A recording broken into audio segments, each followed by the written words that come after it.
The Floor Academy podcast is sponsored by Trelama, the trade labor marketplace, where businesses can find skilled trade labor, such as flooring installers, and where flooring installers and other skilled tradespeople can find permanent or project work. You can set up your profile at trelama.com, TRALAMA.com, or download the app from the Apple App Store or Google Play. And remember, Trelama is always free for skilled tradespeople. Welcome to the Floor Academy podcast. I'm your host, Kyle Hadeen, owner of Illustrious Hardwoods in Phoenix, Arizona. We're here talking with flooring professionals from all across the country about the issues that matter to you. This week's guest is Dakota Franklin. Dakota is 21 years old and an apprentice at Gates Floor & More in Warrensburg, Missouri. After 3 years installing so far, he has found an enormous passion for this industry. Listen in as we get some insights that may help us discover how we can better market the flooring industry as a career to Gen Z, whether it be in how we communicate with them, award them small victories, or just find a different way to advertise the job. Find out what Dakota has to say right now.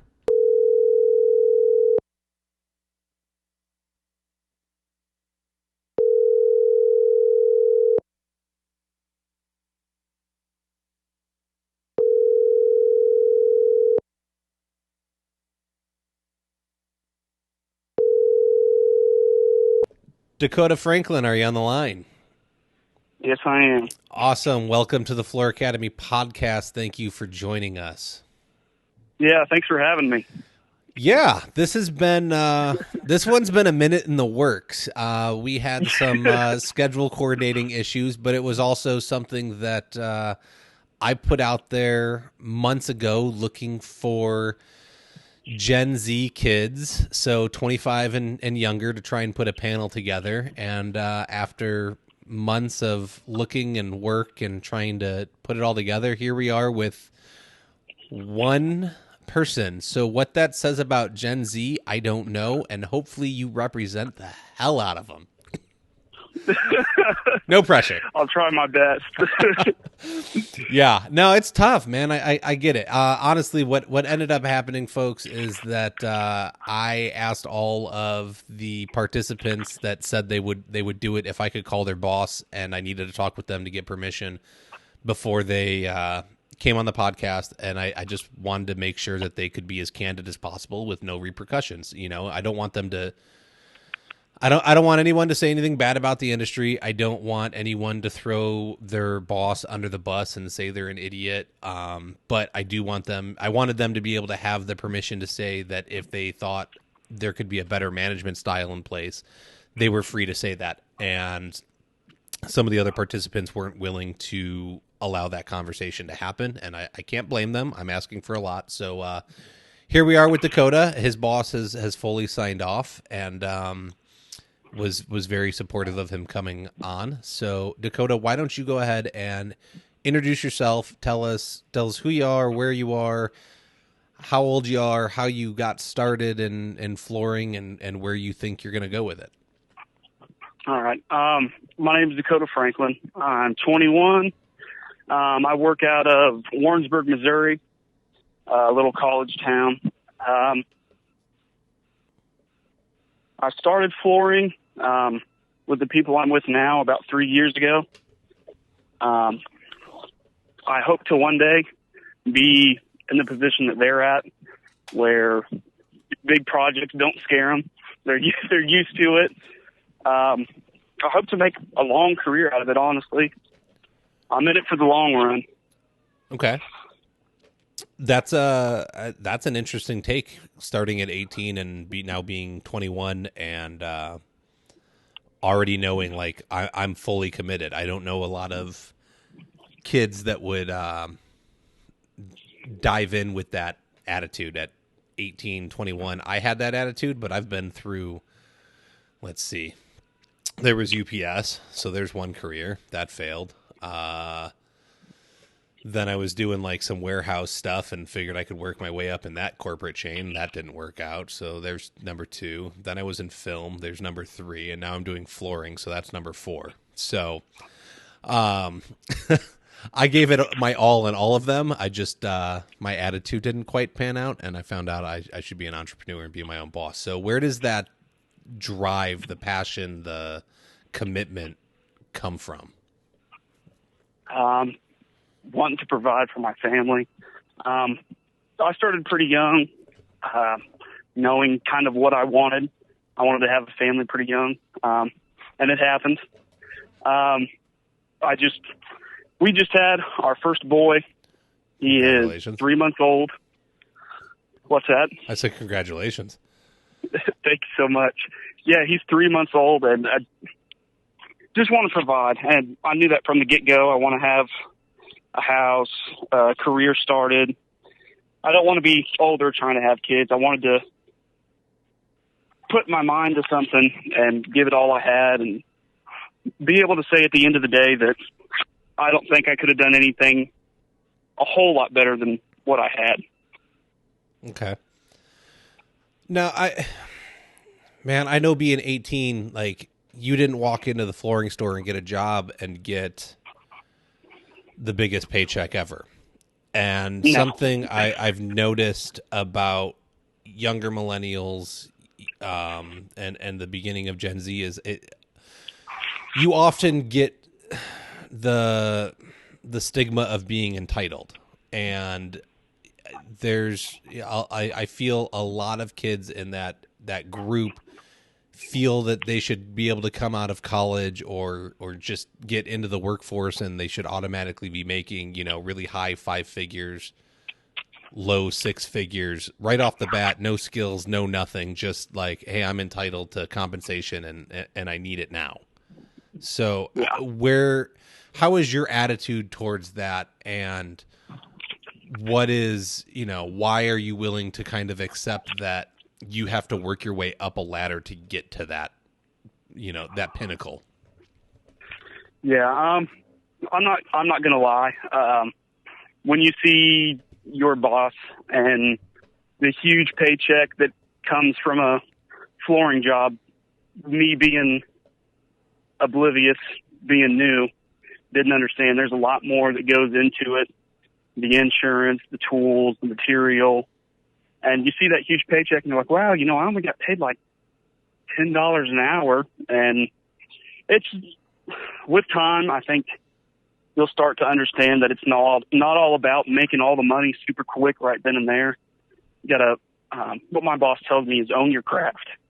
Mm-hmm. One day when you're on your own, you'll be able to teach someone. If you go out there and try starting it too soon, you'll crumble. You'll be on callbacks for jobs that you didn't do right, and you'll just fail if you try to make a quick go of it too early.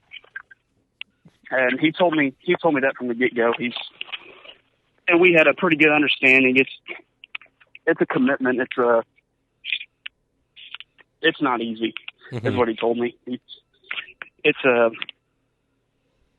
I can't put it into words. It's just a long process to get to where you want to be, and you got to put your blood, sweat, and tears into it. Yeah. Well, there's no shortcuts. You can't skip a step and expect the same results. Your math problem fails if you don't do a step in the middle. You're going to get the wrong answer. So essentially, your business can crumble if you build it on skipping steps. It sounds like he's pretty open with you, and that, to have an understanding that there's taxes and insurance and overhead of the building, and part of that money is for materials and this, that, and the other thing. And I don't know that everybody runs. Well, I know not everybody runs their business that way. So has that been something that's helped you get an understanding and an appreciation for the business, or is that something that you wish he never would have told you? I'm honestly really glad that he told me. He's very open with me. It's a family-owned and operated business, and he's into it to make everybody money. He's not all about him. He's about the installers. Honestly, I think I lucked out with a very, very great boss. Thank you, Martin Gates. He's just, I don't know, he's one of a kind. I would almost say he's one of my better friends that I've been with for the past 3 years. He's a stand-up guy, and he runs things different, but I think the way he runs it works well with the generation upcoming. Mm-hmm. I've worked with another one of his stallers that he subcontracts out of, and he's 74 years old, and he's still doing it. He's hard of hearing, and he's grumpy, but he knows a lot. And I think mostly with him, it's his communication skills are a little bit lower, but he's generally a very nice guy. Okay. So I went way off topic, but no. Well, that's part of it. Is so we hear a lot that the baby boomer Gen X generations are very like in your face, scream at you, get it done, move your butt, shut up, don't talk, get off your phone, go do this. I said to do it now. And that doesn't convey well to a generation that we would call snowflakes, and you guys are going to need a safety corner to go cry in, and all the stereotypes. So you're saying the older guy is kind of like he's probably kind of harsh on you when it comes down to it. If he needs you to do something and you're not doing it the way he wants you to, whereas your boss comes along and says like, hey, let's look at it this way. Like, let's talk about that. How is it that you need to be communicated to, or your generation needs to be communicated to be effectively taught these skills, so that you can progress? Yeah. With the older generation, talking to the younger generation, just understanding, and that's a lot of what I got. There's a lot of understanding that when I came into the field that I don't know as much as you, and they knew I didn't, and I knew I didn't, and I verbally told them like, hey, I don't know what you're talking about. Just show me, and I will try to get better. And I think that's a lot of how it should go. It's better communication and understanding the age difference. Mm-hmm. Someone 18, 21, 25 coming into a field that has people that are on average probably 60 years old that are installing and that have 30, 40 years of experience. We do not know as much. I know a lot of us think that we do, but we really don't. But I know I try. I try to understand, and I communicate with them in a way that they understand that I don't know what you're talking about. Just please show me. Yeah. I think that's what a lot of us younger generation needs to do. And the older generation, I think, just needs to understand where we're coming from and be a little patient, because it's kind of an investment. Mm-hmm. I mean, that's what my boss has told me a million times. It's an investment. He knows that I'm not going to be perfect in 2-3 years. I'm going to have to own my craft, get better at it. And he's told everybody that's ever worked for him, you will never be completely perfect at your job. You can always try to get there, and it's better to try to get there, but everybody messes up once in a while. Yeah.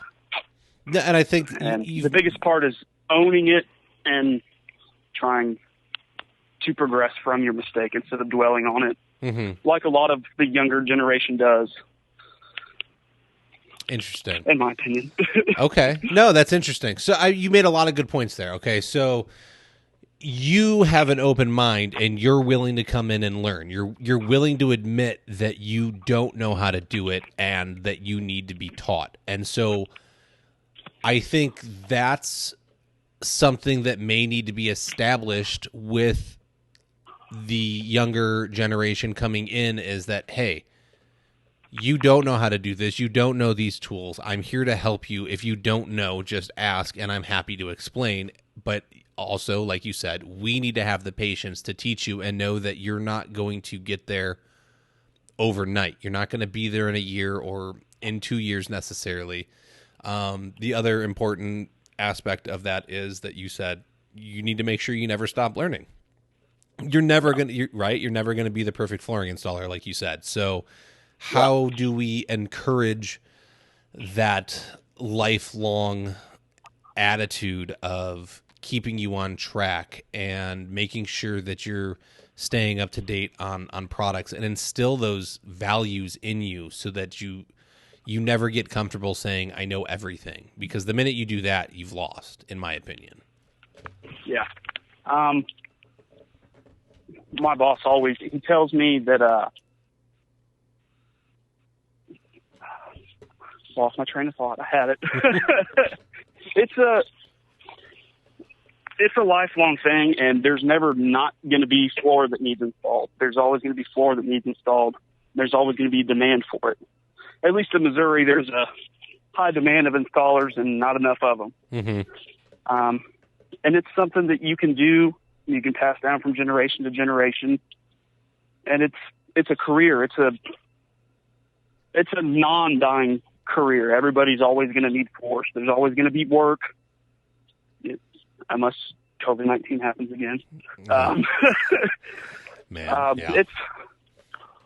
There's always a demand, and if you want to make a career out of it, it's definitely there for you to do so. You just have to want it.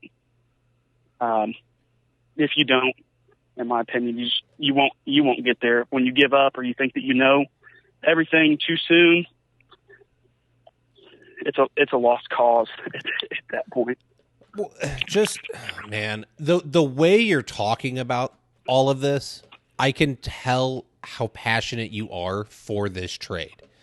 And that's absolutely amazing, and I can see why your boss is so happy to have you around and that you were willing to participate and do this. You have...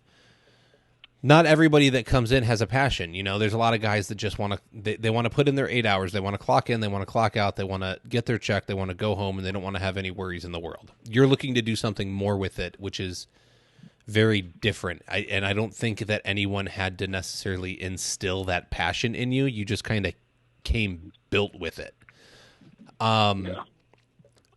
You've got friends. I don't know, if any of the other ones are working trades. How many of them are like you versus like how many of them are just kind of like going to their job, clocking in, clocking out? And what do you think we would need to do to try and instill that passion and ignite that fire to be able to get them on board with, wanting to learn this? Because you're right, there is a shortage of installers, and it's only going to get worse over the next 10 years. Yeah. I don't have very many friends that are into the field of floor installing that are my age, or in very many other trades like that in construction, or the ones I do have that they are very passionate about what they do, and they're not ones that want to clock in and out. Okay. But there is a lot of them that aren't doing trades such as this, that they only want to clock in and out. They don't want to work their 40 hours. They want to come up with excuses as to why they're not there. And I think most of that is because they do not like their jobs at all. They go to work. One of their biggest things is they're talked down to. They don't feel like their input is appreciated or heard or understood, and they don't feel like they're getting the recognition they deserve. Maybe they don't deserve the recognition, but that's just one of the main things for my friends that they tell me is they just don't feel like they're appreciated. They're always talked down to, always made to feel like they do not know anything. Interesting. Coming from the chain of command. And they might not, but I don't think that they understand the fact that it is, if you're wanting to build a career, you have to be understanding into the sense that you can't make high figures at such a young age. It's just impossible. Mm-hmm. You have to put in the time to receive the benefits. I couldn't agree more. I mean, look, there's anomalies all the time. Okay. Like there's kids that are going to come up with some crazy thing in their bedroom on a computer and they're going to make millions of dollars. That's going to happen, whether it's an 8-year-old or a 20-year-old, whatever. The more interesting part is you nailed it. Gen Xers and boomers we're kind of a-holes. We can be. We are going to talk down to you. We are going to, there's a lot of that. Feeling underappreciated, being told you're not pulling your weight, you're not worth anything, you're just a grunt, get it done and work your way up the ladder and shut up. It's all very common stereotypical stuff. And you bring up a great point where it sounds like you are in a family business with a culture of encouraging you, giving positive feedback, encouraging you to continue to learn. And you're thriving in that environment. You may not get paid the most, but you understand that you're being valued is what it sounds like. Yeah. So that's definitely spot on what it is. Okay. So is that one of the reasons why, I mean, I got to assume you're still there because of that. And it sounds like that environment would work better for your friends that aren't enjoying their jobs as well. Definitely. Okay.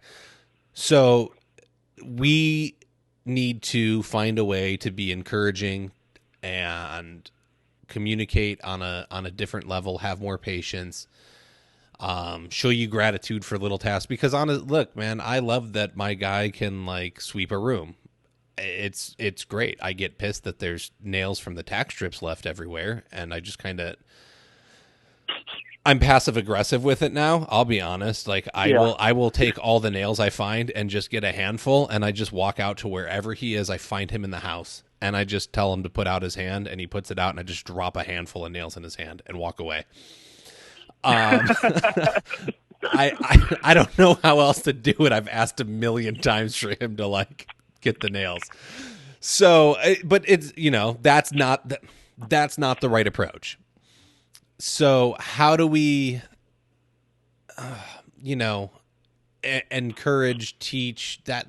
That's the thing is, why are you thriving versus a lot of these other guys? Like, obviously, like you said, we said you have a passion. So where do we instill that? How do we do it? How do we communicate? How do we make you grateful to be there and feel encouraged and loved and that you're going to get something out of it? Because I can spout that out of my mouth all day long, but that doesn't mean that it's clicking when I say it.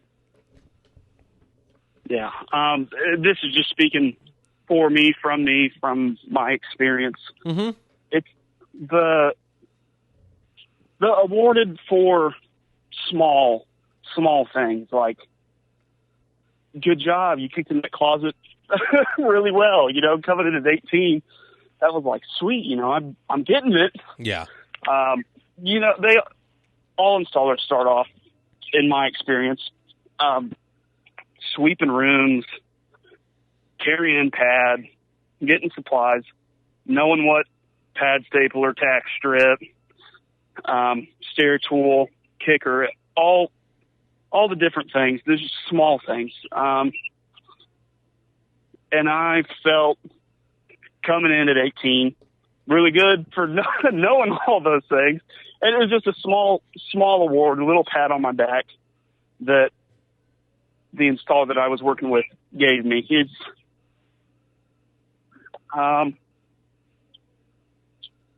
just patience, in my opinion, and understanding. When I brought him the wrong tool, he goes, hey, no, it's not that one. It's close to that, but it's the one with the black handle in this spot of the van. Mm-hmm. It's not are you dumb? You brought it to me 3 times today. That's not the right one. Yeah, no, that's the non-working one. Yeah. It's not that, it's the other one. For me, it was the patience, the family environment, wanting you to succeed. And I think for not only me, but with most family businesses, there's a nostalgia of kind of love that goes around. It's not all about the money. It's more about wanting everybody to succeed. Mm-hmm. That's really, really what did it for me. I think that would help with a lot of older generation people is when this young person succeeds, you will succeed because you taught him everything he knows. And I don't know if everybody thinks with that mindset, but I know that we do. Okay. If the person you taught and trained completely fails and wrecks, and they're going to ask, who taught you? And they're going to say you. If they completely succeed and come on to be a very successful business owner, they're going to ask who taught them, and then they're going to say you. Yeah. It's hard to explain, but no, I get it. I totally get it because man, I am very hard on my son. He's 10 years old and my wife gets on me about it. And my excuse, my reasoning is that when he decides to leave this home, whether that's at 18 to, somewhere in 21, hopefully he doesn't stick around forever. That he's a direct reflection upon me when he enters society as an adult. Your legacy. Yes, that, but it's more, if he goes out into society and acts like an idiot, then people will look back and be like, well, what kind of parent were you? And you're talking about the same thing, is that you are going to be, as an apprentice, you are a direct reflection of your journeyman. And so were they good? Were they bad? What habits did they instill in you that are positive? What are you looking at that you can change and make better from their program so you can bring up somebody a little bit better than you? So I think that's huge in that the street definitely goes both ways, and there needs to be open communication between the two. But we have to put in place a program that will make you successful and a good reflection of ourselves.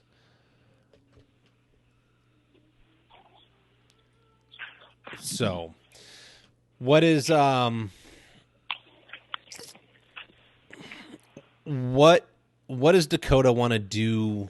You said you wanted to stick with it and you wanted to be in your boss's shoes. So does that mean you want your own store? Does that mean you want some crews? Does it just mean that you have your own installation business and you kind of run that? Where are you looking to take it, and what is your boss doing to help nurture that growth?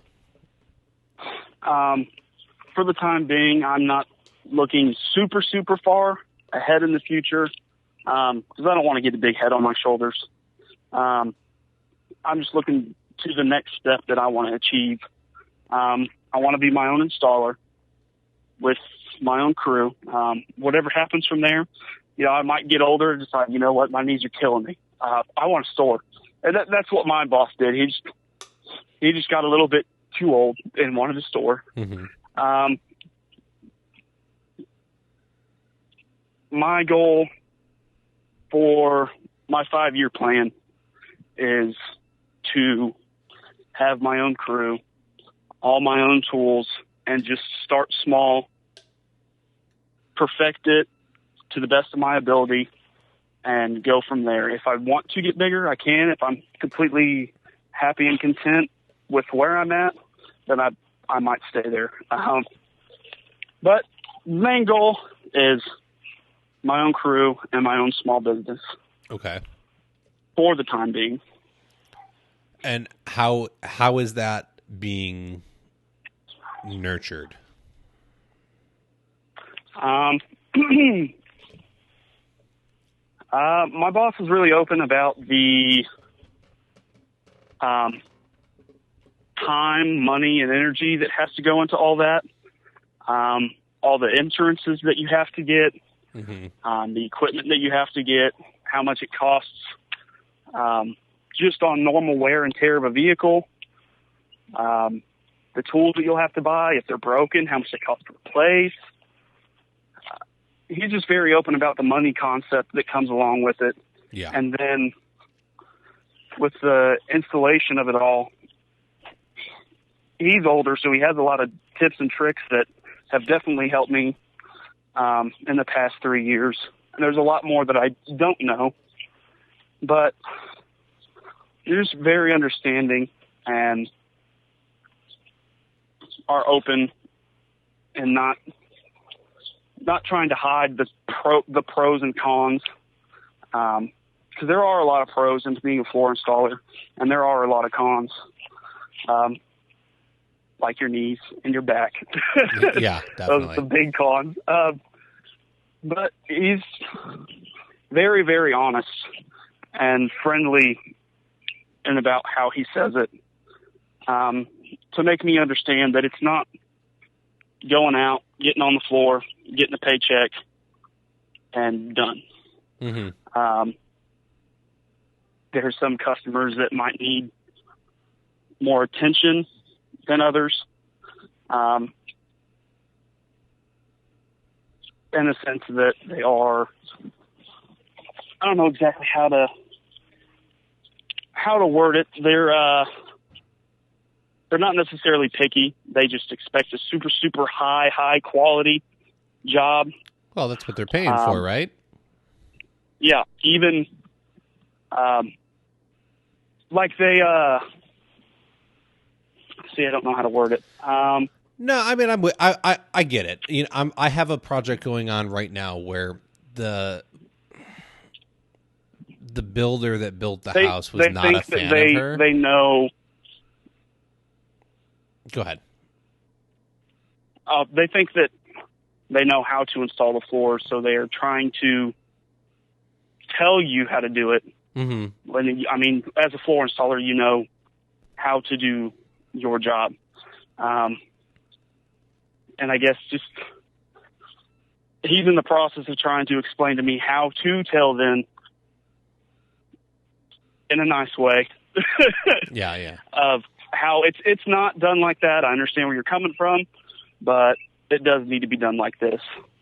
Yes, you have to maintain that you're the professional. If you give that up and they become the professional, they will dictate how the job runs, and they hired you as the professional to be there. So I think that's a great skill to be taught. I think it's awesome that he's open with you with money and insurances and how things are going to run and work and what it requires. I just, do you think you could take one of your buddies that is upset with their job and put them in the trade in something that's laborious like flooring and get them excited about it? Can we take kids that haven't had access to, you know, I got to go to high school and I had wood shop. I could take electrical, I could take welding, I could take automotive. Like, I had trades available to me in my younger years that I could learn and were encouraged, versus here's, you know, all my son gets is here's reading, writing, and arithmetic, and do it over and over and over again. So I don't know that your generation actually necessarily got a ton of exposure to that. So do you think you can take one of your friends and give them that loving, encouraging environment and ignite a passion in them? Or do you think you just innately come with that passion? I think a lot of people do come with that passion, but it's definitely something I believe that can be instilled within the younger generation. It's just not easy. Okay. They are a little touchy. I'm not going to lie. they get really down on themselves very easily without knowing it. When they get yelled at, they don't take it with a grain of salt and try to get better. They dwell on it and give up. I obviously, but a lot of them do. But a lot of them that do have the drive to want to better themselves, but just can't figure out exactly where they want to go and how to do it. The flooring industry, to me, is exactly where they need to go. I've enjoyed every single minute of installing. There's some days that aren't as great as others, but oh yeah, in the most, it's a very rewarding career from what I've understood in the past 3 years. Okay. And I look, I agree. I mean, I love that I can go in a home and at the end of the day, depending on what I'm installing, I may have completely transformed a room, and the client gets to come in and see it, and they are thrilled. There's instant gratification to that. Within 8 hours, I have completely changed a room, and they absolutely, you know, they're floored. Ha ha ha. Funny. But it's how do we? There was one of my favorite interviews was with Joe and Hannah Dawson. Hannah is 12 years old, and she calls herself they call her the wood floor queen at this point, and she's out there sanding and finishing floors. And that's awesome. her suggestion was that we old people are goofy and that we advertise the jobs all wrong. So that we advertise the job as that there's a bunch of labor in it and it's hard work and you're going to be sweaty and it's not any fun and all that stuff. And so this beautiful 12-year-old girl says, "You guys got it all wrong. You got to advertise that it's fun. Talk about all the fun stuff." So is that what your generation needs? Like, should we not be putting in that you need, you know, like obviously we need to include that you're going to have to lift up to 75 pounds routinely and you're going to be moving things, but are we missing out on all the rewarding aspects when we advertise that we have a position available because we're not talking about the instant gratification parts of how you're going to change someone's home and improve it and make them have the biggest smile on their face? Yeah, I see. I've never even thought about it like that. When I came in, they definitely told me, like, "Are you sure? Are you sure?" Like, exactly. Your knees are going to go bad. You're going to have a bad back. Like, they definitely told me, like, it's going to be hard. Mm-hmm. And getting into it, I didn't think it was that bad as to how they had explained that it was going to be. That's because you were 18. I thought it was rewarding, especially once they started opening up and telling me more about how it goes. And when I got on a couple jobs and the homeowner comes back after work and they're just completely blown away. Like, this room used to be carpet and now it's vinyl and it's completely different. Like, mm-hmm. Yeah, it's awesome. And they look completely different before and after pictures. And I think the smile on the customer's face is probably one of the most rewarding, but I've never heard an installer, tell that to anybody that they're trying to hire on. It's very hard work. And this 12-year-old is very wise. That's what I said. She's wise beyond her years, right? Like, so is that what is that how we need to sell something? Like, you know, this is how we were brought up. This is what we were told, and we were okay with that because that was normal to us. That's how you were communicated to. It's going to be hard, but you're going to make X amount of money at the end of the week. And everyone was like, okay, I can deal with that for that. All right, I'm happy. But it seems like when you tell Look, and a lot of flooring guys don't even pay a lot. Minimum wage, you can go to McDonald's and make like $15 an hour in a lot of cities. Whereas, you're told, come be my apprentice and I'm going to pay you 12. Well, McDonald's is going to give you a 401k, benefits, 40 hours a week guaranteed. You're never going to go out of business. It's not going to be slow. And here we are offering $12 an hour, no guaranteed 40 hours, no benefits, ruined knees, a ruined back. You're going to work your butt off and not necessarily be rewarded for it. Wow. Who am I going to go work for? But does McDonald's offer you the same career path? My selling point was you top out at McDonald's at a certain point. With flooring, you can always get bigger and better and charge what you're worth. And there's always growth in flooring because you're never going to stop growing.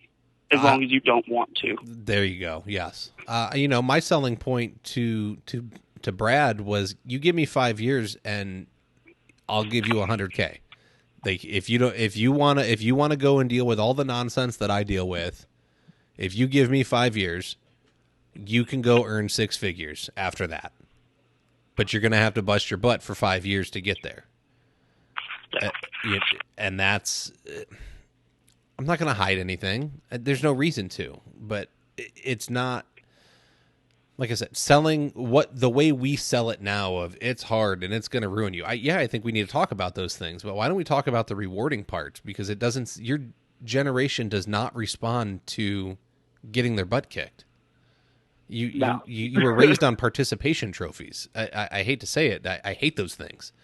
But when you get a participation trophy for everything you do, when you get to graduate kindergarten and you graduate first grade and second grade and third grade, you're instantly rewarded for all these things you did.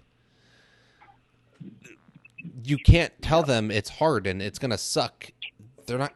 You guys aren't built that way. That is very true. So, it seems like open communication, a caring environment, finding the fun in it. These are all things that are going to go a lot further. Being communicative and letting you're doing a good job. If you do sweep a room well, if you do remember to take all the tack strip nails out when LVP is going down, like, give a high five. It sounds like little accomplishments and appreciation for little things are going to go a lot further than $50 or $100 extra at the end of a job. Whereas, like, if I give you daily feedback and small rewards that don't necessarily cost me anything, I'm not saying don't give the $100 bonus or something like that, but it seems like a little bit of appreciation is going to go a hell of a lot further than just giving you $100 at the end of the job. Yeah, it takes 5 seconds to tell someone, "Good job, buddy," and for me, it goes a lot farther than a dollar amount, because I don't do it for the money. Obviously, I'm not making huge money. I just enjoy being appreciated and making a difference at the end of the day. But see, that's a different mindset right there. I think a lot of guys come into it because they want the paycheck, and you're looking at it as you're making a difference in someone's life, and that's what I think we need to communicate. There's the selling point. There's why you want to get into a trade, And if I don't care if you're the plumber, the electrician, the floor guy, the AC guy, at the end of the day, once you leave that home, you performed some task that they were unable to perform, and you made their life better. If that's not rewarding and that doesn't get you like excited about what you're doing, I don't know that we can help you. Yeah. So where do you find, how do you find the guys that's going to be the selling point to, or gals? I'll take a young lady any day of the week. I don't care who you are, as long as you're going to come to work and be excited about what you're doing. Yeah. I don't know. I guess that could be a part of the interview process. Ask them why they want to be in this trade. And I know a lot of it is they hear about the big money and they get into it and they're like, well, I'm not making big money right now. Well, you're not on your own yet. You're not doing what the veterans can do. Mm-hmm. And you're not understanding that it takes time to get there. But if you love what you do, I would much rather work where I'm at now and make less money than work at a job that I cannot stand. I was working before I got in the flooring industry at a plant 30 miles away, and I was making $5-6 more an hour, but I hated it. I did not like going to work. And I wanted a career, so I told my wife, I said, can we think about getting a flooring job, a flooring thing going on? She said, well, tell me the rewards. It's a career. I don't find myself working in a career at a factory. It's repetitive, and it's just not for me. I enjoy the going to different people's houses, seeing the smiles on their faces. That's what makes a difference for me. And I think that's, if promoted, what will make the difference for generations upcoming. Interesting. You have the same attitude as me. Like, I've done the cubicle thing.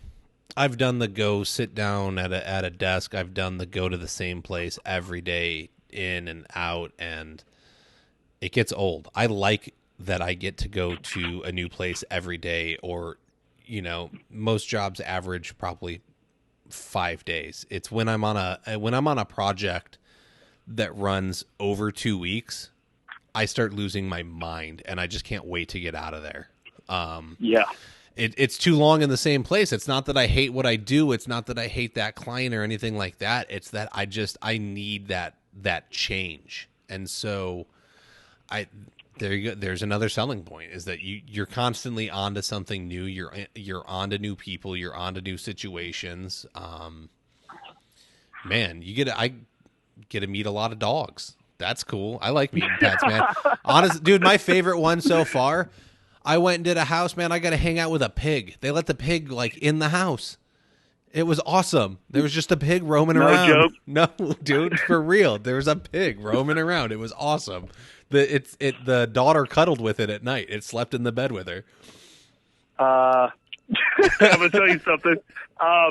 My girlfriend's parents had a pig that did the exact same thing. Her name was Empress. But they live in town and couldn't keep her anymore, but they had her for 4 years. She did the exact same thing. She was like a dog. Yeah.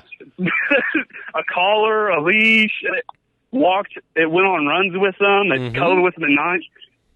Nah, it's crazy. It's so fun. I take pictures. We're huge dog people over at my house. So every single job I'm on that there's a dog, I take a picture. I send it home. Like, don't you wish you were me?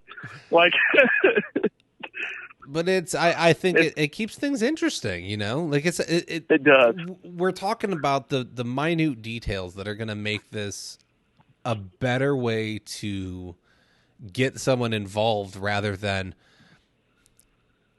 you got to haul a 12-foot roll of carpet that weighs 80 pounds on your shoulder up 3 flights of stairs and then install it in this apartment. There's furniture to move. Great. That sounds amazing. Hey, there's a German Shepherd in that house. Like, he's super fun to play with, and you can pet him for 5 minutes. Sold. Sign me up. Like, it's so stupid. I don't even care about the money now. Like, I could hang out with a cool dog for a couple minutes. All right, I'll do it. So I think it comes down to, like we've said, how do you portray it? How do you make it exciting? How do you get someone that's young and, no one wants to work hard, man. Everybody wants something for nothing. That's just kind of like built into people's nature, I think. Yeah, everybody wants quick and easy money. Mm-hmm. and honestly, I've found it doesn't work that way. It's not quick and easy. It's hard and slow. But the reward is much more worth it. It is.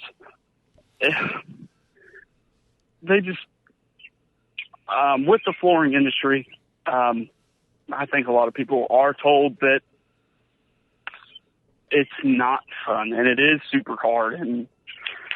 But until they get on the job and they've worked a year or so and they get a feel for how it goes and the people you meet, and some of them are not good and some of them are a pain, but the ones that are awesome, that you sit there after you're finished with their job and talk to them for 3 or 4 hours, and you hang out afterward, you can make so many friends in the flooring industry. The guy I work with, he goes to concerts with some of them. You can meet some amazing people that you just don't get the chance to every single day. It's rewarding. And I would suggest anybody who has a passion for wanting to make a difference should and or could try being in the flooring industry. Now, see, They that's just have to be understanding of how the progression is and how the pay is and how it is hard and how it is rewarding. And if they think it's something they could and or should do, if someone is willing to give them a shot, take it. Now, that was an amazing way to put it, and I really like that. You didn't say someone that has a passion for working hard, someone that has a passion for flooring. You said someone who has a passion for wanting to make a difference. And that is an amazing insight. Why are we not advertising that at the forefront of everything? Do you want to make a difference? Here's how you can do it. Here's what's required. Yeah. That is absolutely profound, because we always go look at the ad, go find an ad for a flooring installer. Long hours, hard work, low pay. Like, it's going to sound horrible. You're like, really? But what if we started it off with, do you have a passion for making a difference? Here's how you can help. Transform homes. That already sounds way more amazing than any flooring ad I've ever seen. Yeah. So, and that's I think you could entice many, many more young people by asking them, do you have a passion for change versus do you have a passion for flooring? That's something you're going to learn. No one's going to get excited about carpet or vinyl plank off the bat. I do now, but at first, I honestly, when I couldn't do reality television anymore and I needed to find something new, I knew I was excited about wood. I had always enjoyed wood shop in high school and middle school, and I still enjoyed using those tools and stuff. So I knew, like, I wanted to work with wood. That made me excited. So I was able to be like, okay, do I want to be a framer? Do I want to be a carpenter? Do I want to go work in a cabinet shop? Like, what are different things I can do to work with wood? And I was able to settle on, wood flooring. That sounds fun. And then I cold called a bunch of contractors and found a job. But I knew what I was looking for, whereas I don't know that your generation necessarily gets those experiences. And so marketing it as something that they could know they have inside them, you could teach them to get excited about tile or carpet or vinyl plank or wood, and have them fall in love with those things as they work with them and learn what they can and can't do. Is that something you found? I mean, I don't think you were excited about carpet when you started. No. I was told, hey, this is like a 200-pound roll, and it's going at the top of that apartment complex. Yeah. Really? But it doesn't sound fun at all. Do you get excited? Do you get excited about stuff now, though? Like, is there like if you get a deal with a good carpet, like?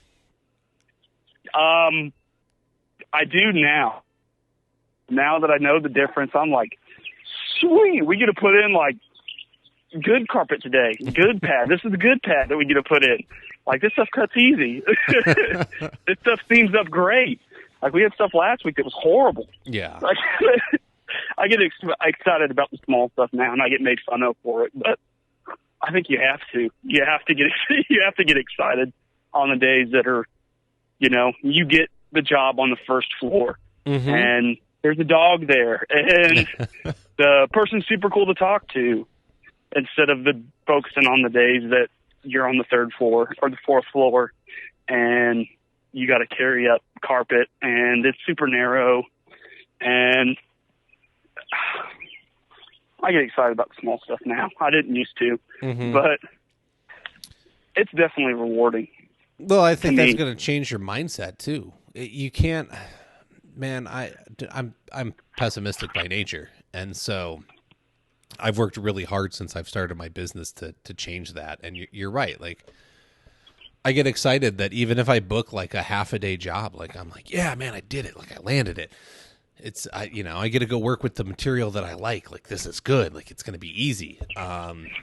You gotta get excited about little rewards and keep yourself motivated. If you're constantly looking at the parts that suck and you have that bad negative mindset, nothing's gonna ever work out for you.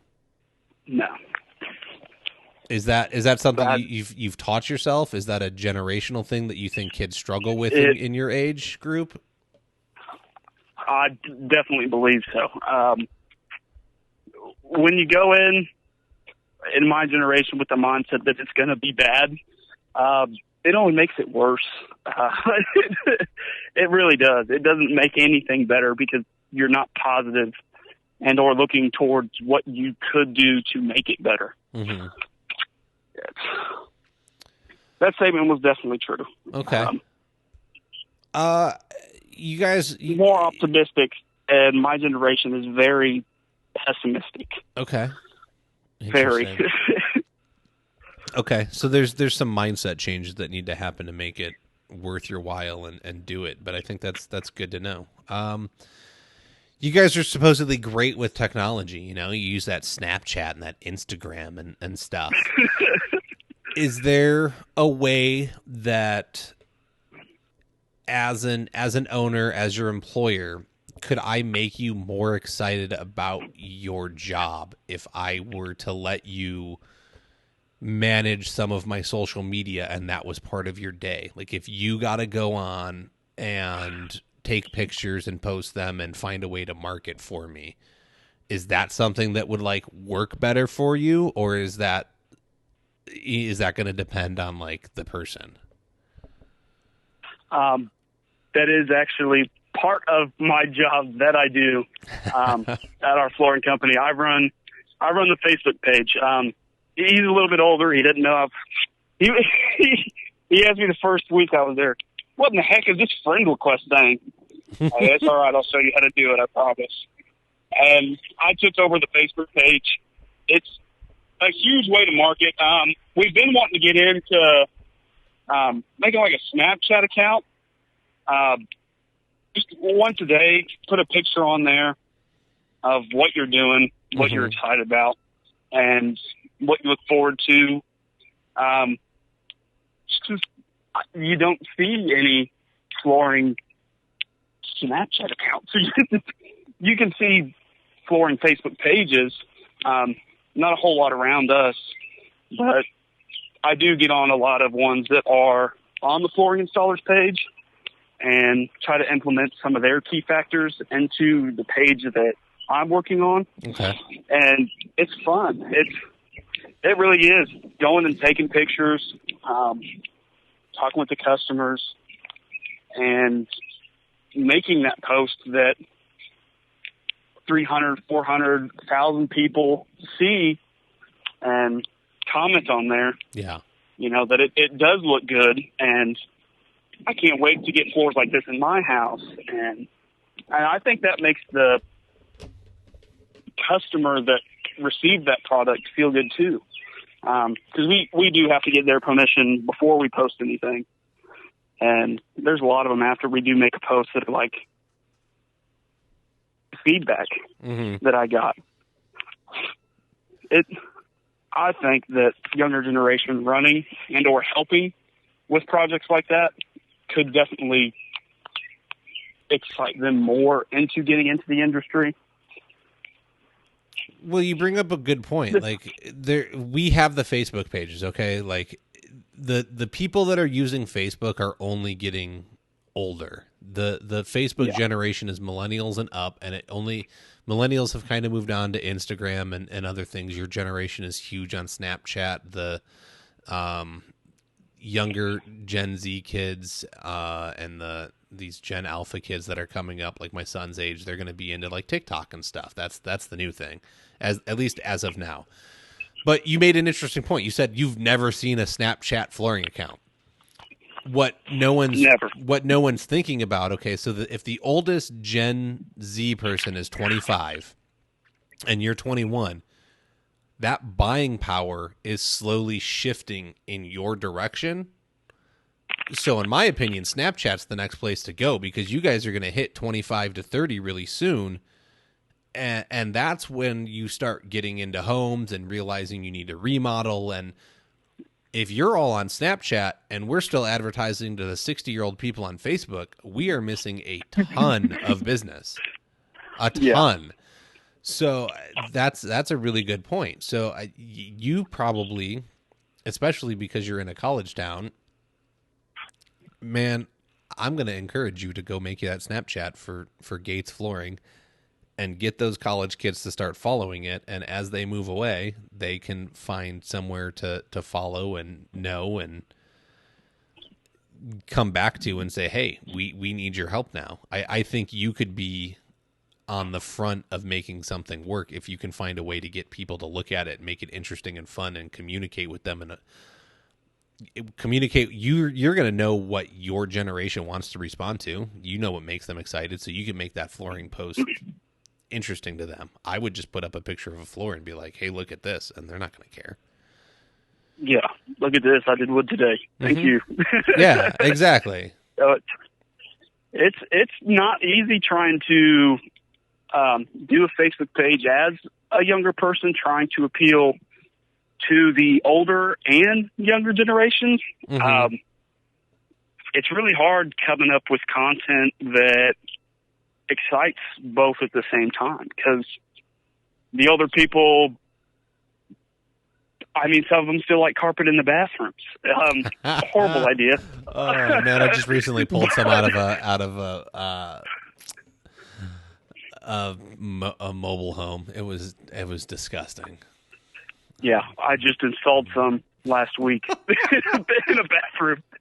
But, I mean, it was good-looking carpet, and they took care of it, and they're older people, and I'm sure they have to sit when they go to the restroom, so it's not going to be super disgusting. But until it floods, until that seal breaks. Yeah, that's the stuff they want to see. And it's just different, because in a college town where a lot of them are like, hey, my dog tore a hole in my carpet. Can you guys come fix it before my landlord comes over? And trying to appeal to that, and hey, you're elderly and retired, and do you want new flooring in your entire house because it's your forever home? Mm-hmm. It's hard coming up with content that connects with both. Okay. But if done properly, it is very rewarding. We have gotten quite a few jobs from our Facebook page, and it has only been running for about 6 or 7 months now. Okay. Well, I mean, it's a slow process to get up and going, but rewarding nonetheless. Well, and I would tell you to check out the platforms. If you want to appeal to I need the hole for my dog fixed before the landlord comes back because I'm 19 years old and a drunken college student, put that stuff on Snapchat and see how it does. Grow that on Snapchat, and then try the carpet in the bathroom on Facebook. Yeah. So it's crazy how different social medias can appeal to different people. Because in my generation, that when I was growing up, I always thought Facebook was huge because it came out when I was younger, and now you have Snapchat and Instagram, and I still don't have a TikTok account. I don't get it. But a lot of them do. And I don't know if that's going to be the next huge thing that people need to get into. But it would definitely be entertaining to see a floor installer have a TikTok account. There's a couple of them. I feel like that would be some pretty entertaining content. Ken Ballin's on TikTok. He'll post up some tile jobs and stuff he does on there. Is he? Yeah. Yeah, I follow quite a bit of stuff that he does. But I've never seen TikTok. Oh, he's on TikTok. I think it was Billy Graham that got on there and was dancing while he was sweeping the floor in a video. Oh, I've seen him do that. That sounds like something he would put up. He's a good guy too. Love Billy. Yeah, funny stuff. I enjoy watching that stuff because not every day you see someone dancing around the floor sweeping. But that's it, right? Like, there's your content. It doesn't have to be flooring related. Like, show the fun you're having. Yeah. Some young kid may see that and be like, "Oh, that dude's having fun. Like, I want to work with him." So the clients are going to see that and say, "I want them in my house," because they love what they do. Yeah. So that's all awesome. Good info. I like the insights. Sadly, we have come to the end, Dakota. I loved what you had to say. I loved getting to pick away at your brain and see what you feel about your generation. I think you are probably a great representation of someone who's passionate at your age. But you also have friends that you get insights from and we're able to point in those directions as well. So I think there's a lot of really good stuff for us to consider and work through so that we can change the trade, because what's currently happening obviously isn't working, and there's a shortage of installers and we need to fix that. Do you have anything you want to plug? Anything you want to promote or put out there? Gate Floor, they're awesome people to work with and work for, but Gates Floor in Warrensburg. Okay. And I want to say I posted this in Flooring Installers of America. Is that where you found the post? Yep. Okay. Yep. Guys, go get Dakota to be more involved in the group. Tell him hi. Give him a post. Get a team Dakota going. Something like, it's not just Team Brad. There are other young guys out there killing it that are thirsty for knowledge. Talk with them, inspire them, encourage them along. Let's raise up a new younger generation that's going to do way better than us sooner than us. Be more successful, have more passion, and keep this industry moving in the right direction.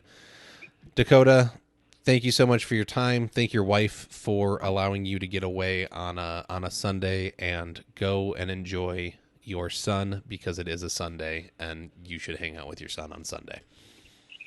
Awesome. I really appreciate being able to talk to you. Oh, and that's exactly what I'm going to do. I got dinner and they're waiting for me. So. All right. My pleasure. Thanks again. I appreciate it. Yeah, no problem. Bye. That's all the time we have for this week. To keep the conversation going, head on over to the Floor Academy Facebook group. Be sure to subscribe so you can hear each and every episode. We can be found on Apple Podcasts, Stitcher, Spotify, iHeartRadio, Google Podcasts, and most major podcast directories. Don't forget to leave a review and let us know what you think about the show. If you would like to be a guest, have questions or feedback, you can email us at flooracademypodcast@gmail.com. You can help support the show by becoming a patron over at www.patreon.com/flooracademy. Remember to learn while you earn.